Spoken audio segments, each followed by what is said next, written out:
Et elle vient de dire tout à l'heure que c'est pour ça qu'elle a pris ses congés. C'est pourquoi? Elle avait eu peur. Alors, aujourd'hui, nous allons commencer par l'international, mais vous savez tous avec l'actualité. Depuis hier, l'actualité qui fait la une des médias internationaux. Surtout, il s'agit du décès de Prigojine, leader du groupe Wagner. C'était dans un crash d'avion en Russie. On le sait tous, cet homme avait défié il y a quelques mois. C'était en juin dernier, pour être précis, Vladimir Poutine. Et hier, dans la soirée, on apprend son décès. Entre-temps, dans une vidéo qui avait circulé, il avait annoncé qu'il était en Afrique, d'où le doute de certaines personnes sur son décès. Alors, deux questions taraudent les esprits depuis hier. C'est d'abord celle-ci, je la pose à vous, Tchaboué. Est-ce un message de Poutine à tous ceux qui oseraient le défier? Non, je crois que si on veut aller sur ce terrain, il faut vraiment être très prudent et très vigilant. Parce que pour qui connaît les Russes, en matière d'information, ils sont des spécialistes dans le jeu. Ça dit que vous connaissez les Russes et leur position vis-à-vis des autres pays occidentaux. Ils lancent sous forme d'un ballon d'essai et ils vous font croire qu'il y a eu un tel événement qui s'est passé, pourtant ils savent là où ils veulent en venir. Donc c'est vrai, depuis hier, dès l'annonce de ça, de cette information, vous aurez pu suivre, pour ceux qui ont pu suivre, France 24, et le temps a changé. Non, le temps a changé au fil des secondes. À chaque édition, il y a changement de temps. Il y a changement de temps. Et même avec dès les premières annonces, France 24 a eu à nous faire croire qu'il est décédé, parce que c'était à l'affirmatif. Donc, quelques temps après, ils ont changé. Pour ceux qui suivent, ils ont changé, ils ont dit aurait, ils ont appliqué le conditionnel. Et peu de temps après, ils nous ont fait croire l'information selon laquelle il y avait eu plutôt deux avions qui sont partis. Prigojine s'était enregistré et maintenant il y a un avion qui a fait demi-tour. Donc vous voyez l'évolution des informations. Vous avez dit quelque chose tout à l'heure, Anita, qui a attiré mon attention pour le doute. Pour le moment, c'est vrai que l'aviation civile russe a précisé que Prigojine faisait partie des passagers. Et selon les informations, il y a 8 passagers qui sont décédés, donc les deux. Pour le moment, on en sait rien. Une dernière nouvelle, hein, voilà. Parce que depuis hier, il disait que tous les 10 étaient décédés. Mais là, depuis quelques minutes avant qu'on entre en studio, ça parle de 8 personnes. Même depuis hier, dans la nuit, ceux qui ont suivi les informations, ils ont dit que c'est 8 personnes. Tout compte fait, par rapport à l'évolution de ces informations, moi je dis, cela va être vraiment confirmé dans les heures ou bien dans les jours à venir pour nous dire que si Prigojine est là-bas ou non. Moi j'étais à quelque part où j'ai eu une information qui vient de l'extérieur. De quelqu'un qui est futé également en matière d'information, qui me fait croire que selon les informations, la personne en question vient de discuter avec l'entourage de Prigojine et que ça pourrait, j'emploie le concept, ça pourrait être un jeu, parce que souvent les Russes aiment faire ces jeux. Ils prennent un premier avion. Oui, ils font un premier avion. Prigojine, c'est vrai, s'est enregistré, mais il n'a pas pris cet avion dont on dit qu'il a fait crash. Donc, c'est vrai, l'information est là, mais je pense que les heures à venir vont vous confirmer si oui ou non réellement Prigojine est décédé. Mais je tiens à dire quelque chose. Si l'aviation civile russe annonce le décès à 90%, ça peut être vrai. Moi, je me dis à 99%. Voilà, ça peut être vrai. Parce que souvent, ce sont les gens qui sont très futés, qui sont très stricts en matière d'information. Donc, ça peut être vrai. Et puis, le suspense va régler. Il faut oublier aussi qu'il y a un côté politique qui rentre dedans. Je suis parfaitement d'accord. Avec la politique. C'est ce que j'ai développé tout à l'heure, Anita. Oui. Je dis les Russes, ils sont très habiles. Faisons extrêmement attention. C'est pourquoi ils arrivent à avoir les Occidentaux facilement. Parce qu'ils font un ballon d'essai, les gens pensent que c'est comme ça. Après tout, ils savent là où ils vont. Donc, pour le moment, je dis encore une fois, je reviens, les jours à venir, bien les heures à venir, nous dirons encore un peu plus. Et moi, je dis, lorsqu'on va voir le corps, ou bien les funérailles de Prigojine, c'est en ce moment qu'on va s'en rendre effectivement compte Ce matin, dans un commentaire, j'écoutais que les corps sont dans un état pas possible. Justement. Donc, alors, peut-être qu'on va revenir, on va revenir sur les conséquences de ce qui en était. Bien sûr. De ce qu'il en était, parce que nous avons vu Prigojine qui nous a annoncé entre-temps. Il est désormais en Afrique. Il posait ses actions désormais en Afrique. Il a quitté. La vidéo, c'était lundi soir ou mardi matin. Et puis, n'oubliez pas quelque chose. Hier, si ceux qui ont suivi les informations, particulièrement France 24, Vladimir Poutine a limogé le commandement, le premier responsable du commandement aérien. Je ne sais pas si vous avez l'information. C'est hier seulement il a été limogé. Et c'est hier seulement qu'il y a eu crash de l'avion. Vous voyez, des informations. Il y a beaucoup de choses. Il y a quelque chose qui cloche. Et bon, nous sommes des analystes. Par rapport à ces informations, nous mettons cela à la disposition des internautes et de ceux qui suivent, à chacun de faire son opinion. Mais nous continuons quand même par faire des recherches. Ah oui, alors, même question, Abbas. Je voulais bien vous poser la deuxième question. On reste sur la même question pour voir votre analyse par rapport à cette situation. Hier, je rappelle aux internautes et téléspectateurs, j'étais en train de parler de ça avec vous. Vous avez sorti une phrase qui m'a un peu fait réfléchir. Et c'est ce qui revient dans les analyses.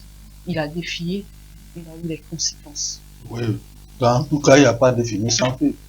Ce que qu'on annonce à mort, c'est qu'il est mort. C'est un crash d'avion. Et quand on le dit... Des fois, on annonce la mort. Oui, on annonce la mort, mais parce que quand ça a commencé, moi j'ai suivi, et j'ai écrit quelque part, vous avez encore tué le monsieur sur les réseaux sociaux. Parce que c'est les réseaux sociaux qui ont commencé par annoncer. Et c'est par rapport aux informations données par France 24 et RFI que les gens reprenaient ça.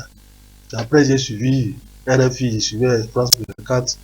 On annonçait effectivement ça. Bon, tout à l'heure, même j'étais en train de voir sur la page Yahoo où on annonçait effectivement ça. Bon, là-bas que je quitte, et c'est parti. Dans tous les cas, lorsque on dit que Prigojine, bon, le nom c'est le petit nom même, je ne sais pas si je pourrais prononcer ça un jour. Parce que Poutine voulait démontrer qu'on ne les défie pas. Aux Occidentaux, on ne les défie pas. Vous n'êtes pas sans savoir qu'il n'y a pas encore 2 mois, il a tenté de venir prendre Poutine. Et il a crié sur les radios, sur les chaînes que lui va aller libérer la Russie de Poutine. Et quelques temps après, on dit qu'il s'est rallié à Poutine. Qu'est-ce qui s'est passé auparavant? Mais c'est des plans.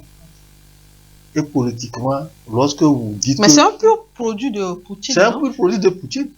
Actuellement, qui était resté dans l'ombre pendant un bon moment. Lorsqu'on a dit qu'on a annoncé sa présence en Afrique, moi j'ai douté. Il est arrivé quand et comment ça s'est passé? Il a pris quel vol? On ne nous a pas annoncé son arrivée. Et les réseaux sociaux nous annoncent qu'il est en Afrique. Dans quel pays d'Afrique il est venu atterrir? Où est-ce qu'on l'a retrouvé? Au Burkina? Au Mali? Ou bien en Centrafrique? Quel est le média qui a tourné? Quel est le média qui a tourné le reportage? Le reportage. Et qu'on nous dise que le monsieur, le bras droit Wagner, le grand responsable de Wagner est en Afrique et dit qu'il est revenu. Il est venu pour sauver l'Afrique. Parce que l'Afrique souffre tellement. Parce que l'Afrique souffre. Et là, cette on s'est posé la question de ça. Est-ce que c'est réellement lui qui est en Afrique? Dans quel pays? Parce qu'on devait être précis pour dire qu'il est actuellement en Afrique, en Centrafrique ou au Mali. Parce que c'est là ils ont leur base. Non, on ne l'a pas fait. Et quelques temps après, on apprend qu'il y a crash d'un avion où tout le monde est tombé dans l'eau, dans la mer et récupéré, on annonce ça. Bon. Donc vous voyez ce qui se passe. C'est pour ça que je dis même que cette histoire-là, il ne faut même pas qu'on fasse trop de commentaires parce que ça ne nous regarde pas. Pourquoi? J'ai dit ça ne nous regarde pas. C'est leur affaire. Les Russes et autres. Nous avons nos problèmes ici. Si Poutine veut tuer et l'autre voulait tuer Poutine et que Poutine s'est retourné contre lui. Parce que quand on parle de la mort de quelqu'un, c'est quand on parle de services de renseignement, c'est les Russes. Le KGB aux États-Unis et en Russie, il y a aussi un grand service de renseignement qui égale le KGB des États-Unis. Donc, Si aujourd'hui les informations la sortent, c'est qu'il y a quelque chose. C'est ça j'ai dit, il n'y a pas anguille sous roche, mais il n'y a pas de feu, de fumée sans feu. C'est qu'il y a quelque chose qui s'est passé. Et on attend de voir. Dans tous les cas, à 90%, comme Thiago l'a dit, c'est que c'est confirmé qu'il a, puisque tout le temps, on ne continue pas à dire que il a été... il fait partie des passagers dedans. Alors, quelque chose de très important, je voulais revenir là-dessus. Il a parlé du renseignement, du service de renseignement, et par rapport aux Russes. Ce que les gens ne savent pas. L'histoire nous renseigne que l'instauration du service de renseignement, ce sont les Russes qui sont à l'origine de l'instauration du service de renseignement. Les États-Unis n'ont fait que copier peu de temps après. Les Russes sont les premiers à instaurer le service de renseignement. Et selon les informations, selon les recherches qu'ils m'ont eu à faire, ce sont les Russes. Et la manière dont ils l'ont fait, peut-être que le temps ne va pas nous permettre pour que je puisse le décrire. Les gens peuvent aller faire des recherches et vous allez comprendre que les Russes étaient premiers à instaurer le service de renseignement. Pour avoir cette information, c'est pas grave, il suffit juste d'aller dans Google. Justement, vous allez faire des recherches. Justement, par rapport à ce que Abbas dit, vous voyez ce qui s'est passé hier. N'oubliez pas qu'il y avait une négociation qui s'est engagée entre Prigojine et Vladimir Poutine. Après qu'il ait tenté d'organiser cette rébellion d'arriver en Russie. Et Vladimir Poutine avait déclaré que c'était un couteau à son dos. Oui. Il avait dit que c'était une trahison.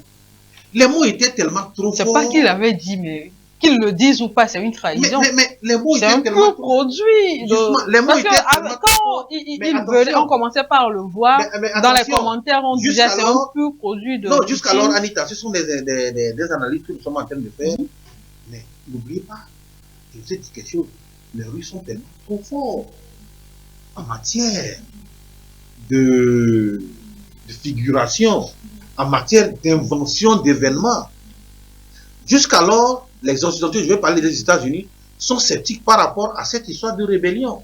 Ils ne sont pas vraiment optimistes, ils n'y croient pas. Vous avez vu un peu l'interview du président américain hier? Ils se disent que ça pourrait être c'est pas son affaire. Non, c'est faux. Ils suivent ça de très près. Parce que aujourd'hui, le monde est dans un autre paradigme. Et c'est une guerre entre la Russie et les Occidentaux. Ils le savent. Et s'ils disent qu'ils font semblant comme si ce n'est pas leur problème, c'est faux. C'est absolument, c'est archi faux. Alors là, vous voulez en venir aux conséquences, mais nous allons plutôt parler des conséquences en Afrique, parce que Wagner est plus présent en Afrique. Dites-nous, avec cette situation, quelle avenir pour le groupe Wagner en Afrique? On ne peut pas parler parce qu'à chaque fois, excusez-moi, hein, à chaque fois qu'on parle de coup d'État, on brandit le drapeau. Oui. Je suis d'accord avec. On ne peut pas parler des conséquences en Afrique sans parler des conséquences de façon générale entre Vladimir Poutine et Prigojine. Parce que les négociations se faisaient comment? Premièrement, il y avait eu une négociation où Prigojine et sa troupe devaient aller s'installer en Biélorussie. Mais, entre-temps, ceux qui suivent l'information et qui font des recherches pourraient comprendre que ce n'est pas ça. Ça ne colle pas jusqu'alors, même étant en Russie et en Biélorussie. Et c'est ce qui a fait que Prigojine a plutôt déclaré ou a fait croire qu'il devait venir s'installer désormais en Afrique, que sa vision désormais, c'est pour l'Afrique. Et tout le monde, comme vous venez de le dire tantôt, quand il y a coup d'État dans un pays en Afrique, tout le monde voit la main de Wagner. Et ils se sont annoncés sur les réseaux sociaux. C'est vrai qu'il faut prendre les informations sur les réseaux, sur les PSS. Les gens disent que Wagner est ici, Wagner est ici, Wagner est là-bas. Mais ce n'est pas faux. Ce n'est pas faux. Maintenant, les conséquences, c'est quoi? Premièrement, ce qui s'est passé. Si, effectivement, il est mort. Si, effectivement, toujours, hein. Il est mort. Oui, non, ça, il faut quand même dire. Si, effectivement, il est mort, ça veut dire quoi? Rien ne se fait au hasard. Ça veut dire que Vladimir Poutine avait déjà préparé un plan B. Et que probablement, son successeur est là pour voir quelle directive il faut donner désormais pour l'Afrique. Parce que ce qui fait un peu réfléchir, c'est que il est à bord avec celui qui le suit directement dans le truc là. Du coup, ça veut dire qu'il balaie cette main. C'est clair. C'est clair. Il ramène de nouvelles têtes. Je dis qu'il n'y a rien. Le renseignement En Russie, il n'y a rien. Vladimir Poutine, c'est un homme rusé. Très rusé. Et les Occidentaux le savent. Donc, tout ce qui est fait, c'est fait avec des calculs. Aujourd'hui, si Prigozhin n'est plus, il y a déjà son remplaçant qui était là, qui va s'en occuper. Ça, soyez-en sûrs. Maintenant, les conséquences pour l'Afrique. C'est qu'il n'y aura pas de conséquences aussi comme ça. Parce que Vladimir Poutine, si vraiment l'autre est décédé, ce que je disais, il a déjà tout prévu. Il sait comment il va s'y prendre pour pouvoir choisir son remplaçant qui va s'installer, comme il est dit, en Afrique et pouvoir défendre les intérêts de la Russie. Il n'y a plus de doute aujourd'hui qu'au Mali, Wagner est présent à travers tout ce que nous avons vu au Burkina Faso également. Maintenant, c'est au niveau de la Guinée. En Centrafrique, n'en parlons plus, puisque c'est depuis des années. Les 3 pays là, il faut laisser. Depuis des années. Donc, les conséquences, la situation maintenant, c'est en Guinée, au Niger. Justement, la Russie. Vous avez vu les relations.